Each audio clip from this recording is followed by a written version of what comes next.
Hello friends, welcome back to this channel. दोस्तों, इस video में रिलायंस और फ्यूचर से जुड़ी हुई जो डील है उसको लेकर के हम बातचीत करेंगे।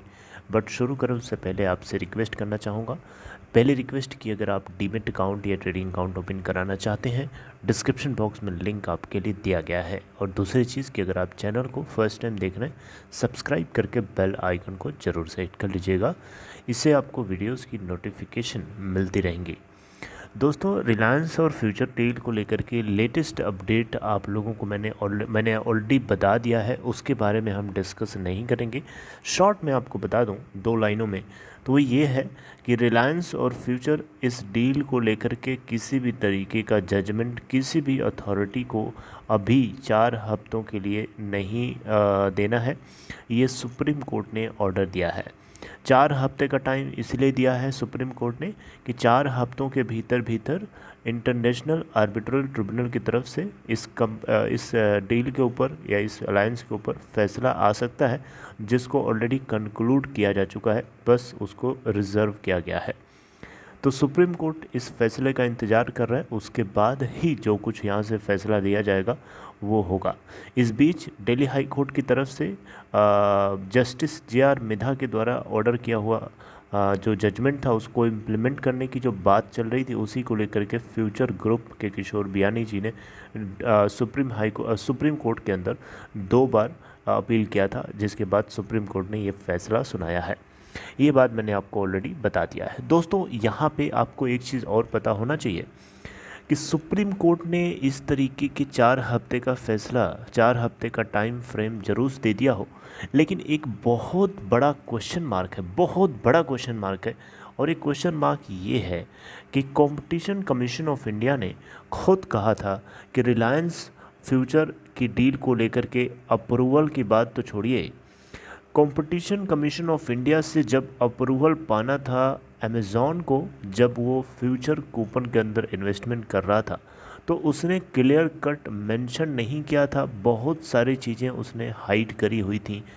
उसको ये बात क्लियर कट मेंशन करना चाहिए था कि फ्यूचर रिटेल लिमिटेड के अंदर फ्यूचर कूपन के रास्ते से वो इन्वेस्टमेंट करना चाहता है।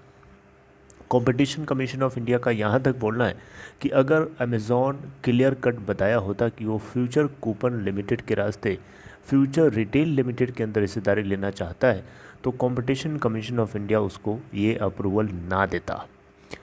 3.64% के आसपास की हिस्सेदारी अमेज़ॉन जो है फ्यूचर रिटेल लिमिटेड के अंदर इनडायरेक्टली ओन करता है, और इसी ग्राउंड के आधार पर इंटरनेशनल आर्बिट्रेशन सेंटर के अंदर वो बार बार ये बात बताता रहा है कि Future Retail is also a part of the whole dispute, यानी ये भी एक पार्टी है, इसको हम इग्नोर नहीं कर सकते। फ्यूचर कूपन तो है ही है, फ्यूचर रिटेल लिमिटेड भी है।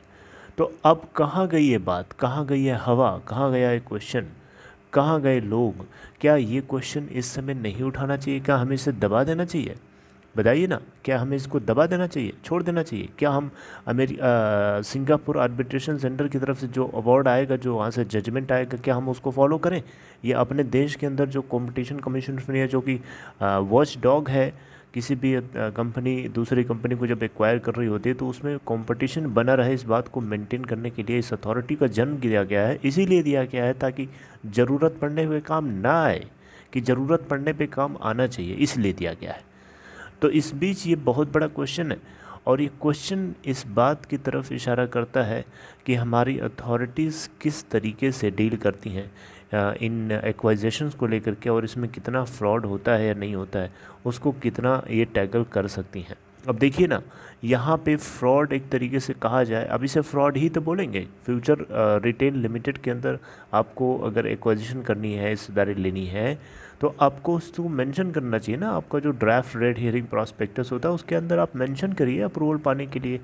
तो ये एक तरीके से देखा जाए तो फॉल्स है, एक तरीके से ये सही नहीं है, और इसको लेकर के सुप्रीम कोर्ट को इस ग्राउंड के ऊपर भी क्वेश्चंस खड़े करने चाहिए थे अमेज़ॉन के ख़िलाफ़, ताकि कम से कम लोगों को क्लियर कट पता चल जाए कि हाँ क्या है आर्बिट्रेशन सेंटर, क्या इस ग्राउंड के ऊपर बातचीत कर रहा है, क्या उसने जो फैसला कंक्लूड किया है क्या इस ग्राउंड के ऊपर किया है, क्या कंपटीशन कमीशन ऑफ इंडिया का ये क्वेश्चन आर्बिट्रेशन ट्रिब्यूनल के अंदर किसी ने किया, गॉड नोस। अब उसका जजमेंट किस तरीके का आता है अब ये समय बताएगा दोस्तों, राइट। हालांकि इस खबर को मैंने आपको बहुत पहले भी बताया था, लेकिन आप लोगों में से किसी एक प्यारे से व्यूअर ने ये क्वेश्चन किया था, तो मुझे ये बात जो है याद आ गई।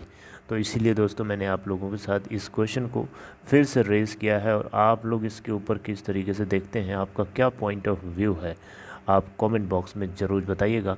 मुझे इंतज़ार रहेगा आपके जवाब का, और इसका सलूशन भी आप कोशिश करिएगा कि इसको हम किस तरीके से इन्फोर्स कर सकते हैं ताकि अथॉरिटीज़ इसके ऊपर भी ध्यान दें, right. Okay, I will see you next time. I will meet you next time in next video. Till then, take care.